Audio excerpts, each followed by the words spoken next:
महोदय, आम बजट जब तैयार हुआ तो हमारे जब आम बजट आने वाला तो राजस्थान को इस बात बहुत बड़ी उम्मीद थी। हम किसी राज्य के खिलाफ नहीं, बिहार को बहुत कुछ दिया। पिछली बार भी जहाँ जहाँ चुनाव थे आंध्रा के अंदर, चुनावी समय के अंदर सरकार उन क्षेत्रों का ध्यान रखती है, लेकिन राजस्थान के अंदर विशेष बजट का आवंटन, विशेष राज्य का दर्जा। और एक सभापति महोदय, मेरी सबकी भी इच्छा रहती है कि जब बजट आता है देश का, उस समय अगर प्रत्येक सांसद से बात की जाए, संवाद किए जाए। कोई जरूरी नहीं कि आप सांसद की बात माने, लेकिन अगर संवाद किए जाए उसके बाद अगर देश का बजट है तो निश्चित रूप से बहुत अच्छा बजट देश के अंदर आ सके। नई पहल मोदी जी को करनी चाहिए, हर मामले में नई पहल की बात करते हैं। आंकड़ों के माया जाल के अंदर उलझा के रख देना और फिर उसी तरह के हालात दिन ब दिन बढ़ते जाना। हाल ही के वर्षों में सूखा, बाढ़, ओलावृष्टि, अतिवृष्टि, चक्रवात जैसी आपदाओं की संख्या बढ़ी, लेकिन सरकार ने किसानों को राहत देने के बजाय उनका बीमा कवर घटा दिया। सौद महोदय, लागत बढ़ने और उचित समर्थन मूल्य न मिलने के कारण किसान पहले से ही संकट में है और इस बजट में भी उनकी समस्याओं का समाधान नहीं किया गया। मेरी मांग है कि एमएसपी पर गारंटी कानून बने जाए, पीएम फसल बीमा योजना में खड़ी फसलों को सम्मिलित किया जाए, इनको निकाल दिया। और कृषि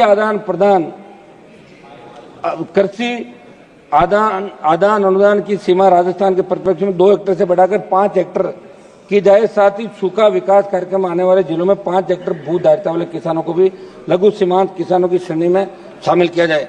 समझ महोदय, खेती किसानी मैं ग्रामीण परिवेश से आता हूँ, किसान का बेटा हूँ और निश्चित रूप से बड़े किसान आंदोलन भी किए। देश के कुल कृषि बजट से 20 गुना ज्यादा तो किसान पे कर्जा है।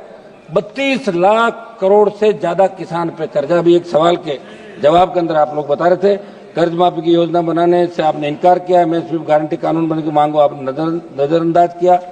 आप फसल बीमा योजना के पिछले 7 वर्षों में सबसे कम आवंटन इस बजट में किया गया है। मेरी मांग है कि जब वित्त मंत्री जवाब दे तो फसल बीमा योजना से बाहर निकालकर सरकार ने आपने इसके अंदर फसल बीमा का दायरा बढ़ाए और प्राकृतिक आपदाओं को आपने फसल बीमा से बाहर निकाल दिया और ये मैसेज दिया कि आप सिर्फ जुमलेबाजी करते हैं। और इसका वित्त मंत्री जी, किसान, एमएसपी गारंटी कानून और फसल बीमा, इसके अंदर आप निश्चित रूप से पूरा ये देश को बताएं। आप लोग ग्रामीण अर्थव्यवस्था की अनदेखी, मनरेगा का बजट, बेरोजगारी बढ़ रही है, नरेगा में मजदूरी करके लोग अपना पेट पाल रहे हैं, लेकिन इस बार बजट को आपने कोई बढ़ाया नहीं मनरेगा के अंदर। तो मनरेगा का बजट भी आप बढ़ाएं, क्योंकि ग्रामीण अर्थव्यवस्था मनरेगा के ऊपर ही टिकी हुई है। सभापति महोदय, स्वास्थ्य क्षेत्र की अनदेखी, कोविड के बाद जिस तरह के हालात देश के अंदर बने थे, ये भारत का स्वास्थ्य बजट जीडीपी का मात्र 3.3%, जबकि वैश्विक मानक 5.6% का होता है। तो ग्रामीण इलाकों में प्राथमिक स्वच्छता केंद्रों की स्थिति दयनीय है। इस दिशा में कोई नई योजना लाई जाए। मैं सदन के अंदर एक बताना चाहूंगा, जब दिल्ली में स्थित देखिए किस तरह हमारे पद खाली, कोविड-19 के बाद भी जब पद ही खाली है तो कहां से स्वास्थ्य सेवाएं ठीक होगी। दिल्ली का ही मैं बता दूं, दिल्ली में स्थित सफदरजंग अस्पताल में 172, लेडी हार्डिंग में 89, आरएमएल में 100 चिकित्सकों का पद रिक्त है। ये स्थिति देश की राजधानी के मुख्य अस्पतालों की है। तो आखिरकार कब हम विश्व स्वास्थ्य संगठन के मानकों के अनुरूप देश की आबादी की तुलना में चिकित्सकों को उपलब्धता करवा पाएंगे। मेरी मांग है कि चिकित्सकों के खाली पद देश के अंदर भरे जाए। निजी निवेश को प्रोत्साहन की जो कमी है, मोदी बजट में निजी क्षेत्र के निवेश को बढ़ावा देने के आवश्यक प्रोत्साहन नहीं दिए गए, जिससे इंफ्रास्ट्रक्चर निर्माण उद्योगों की वृद्धि धीमी हो सकती है। इस पर सरकार को सोचना चाहिए। एफडीआई को लेकर बड़े बड़े भाषण सरकार के मंत्री देते हैं, लेकिन मैं बताना चाहता हूं भारत की एफडीआई वृद्धि दर पहले ही धीमी पड़ रही है और ये बजट इससे बढ़ावा देने में सफल रहा है। सभापति महोदय, मध्यम वर्ग के लिए आपने घोषणा करी 12 लाख की सीमा को बढ़ाकर कम से कम जो आपने ऊपरी आय वर्ग को ज्यादा फायदा पहुंचाने वाला ये बजट, आयकर में कुछ राहत जरूर दी गई, लेकिन 12 लाख की सीमा को बढ़ाकर कम से कम 15 लाख आप लोग करें। महंगाई की वजह से आम आदमी की वास्तविक आय पहले से प्रभावित हो रही है।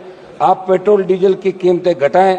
होम लोन, शिक्षा लोन, स्वास्थ्य खर्चों पर टैक्स कटौती बढ़ाने की जरूरत थी, लेकिन सरकार ने इस पर ध्यान नहीं दिया। सभापति महोदय, राजकोषीय घाटे का बढ़ता बोझ जो इस बजट के अंदर आपने बताया, सरकार ने राजकोषीय घाटे का लक्ष्य 4.4% जीडीपी रखा है, जो वैश्विक मानकों के अनुसार अधिक है। मैं आपके माध्यम से वित्त मंत्री से पूछना चाहता हूं कि आप पूर्ववर्ती सरकारों पर आरोप लगाते रहते हो, लेकिन आपके कार्यकाल में भी सरकार लगातार उधारी बढ़ा रही है, जिससे आने वाले वर्षों में अर्थव्यवस्था पर भारी दबाव पड़ सकता है। सभापति महोदय, बीमा क्षेत्र में विदेशी निवेश की बढ़ती सीमा, मैं सदन के माध्यम से सरकार को बताना चाहता हूं, बीमा क्षेत्र में एफडीआई सीमा को 74% बढ़ाकर 100% करने का प्रस्ताव घरेलू बीमा कंपनियों के खतरा बन सकता है। इससे विदेशी कंपनियों का वर्चस्व बढ़ेगा और भारतीय कंपनियों को नुकसान होगा, जिससे लाखों नौकरियां प्रभावित हो सकती है।